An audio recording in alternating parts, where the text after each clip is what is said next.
জাকাত হচ্ছে আপনার সর্বশেষ ইনকাম কি, সারা বছরে আমি কত রুজি করলাম, কত খরচ করলাম, সমস্ত লিস্টের দরকার আছে নাকি? কোনো দরকার নাই। আজকে আপনি হিসাব করতে বসছেন, আজকে কত টাকা আপনার আছে এইটা এখন যোগ করেন বসে বসে। টাকা আমার কিছু ওই ব্যাংকে আছে, কিছু আরেক ব্যাংকে আছে, 3 ব্যাংকে আছে না 10 ব্যাংকে আছে। এক একজনের অ্যাকাউন্ট বাংলাদেশে এক একজনের অ্যাকাউন্ট কতটা পাওয়া গেছে দেখছেন নি?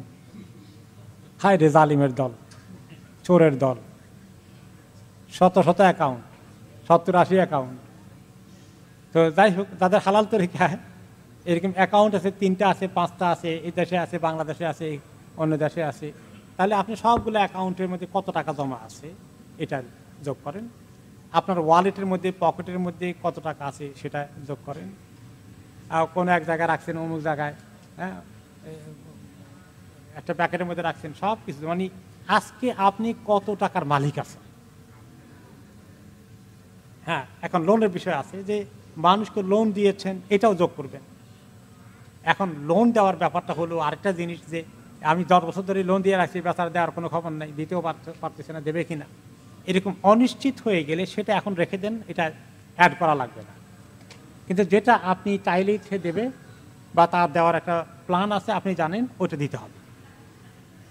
তো এইভাবে আর আপনি কত দেনা আছে এবং দিবেন সেগুলোকে মাইনাস করেন।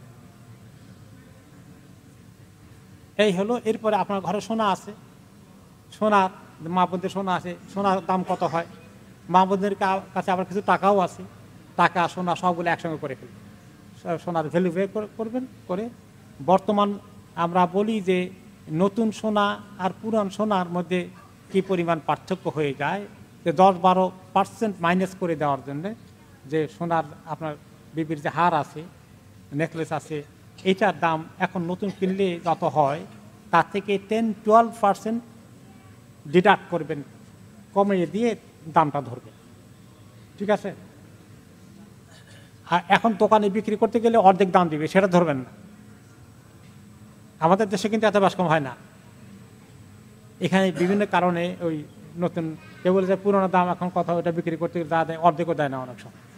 এটা বরঞ্চ নতুন দাম কিনলে সোনার এটা থেকে 10-12% আপনি ডিডাক্ট করবেন, করে হিসাব করবেন, তাহলে আপনার ক্যাশ টাকা, সোনা গয়না কী আছে এগুলো অ্যাড হবে। এই হলো ইন্ডিভিজুয়াল লোকদের জাকাত করার নিয়ম।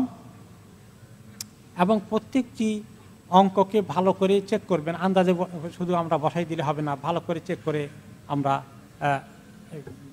অঙ্কটাকে বের করব, করে সবগুলো যোগ করে ফেললাম।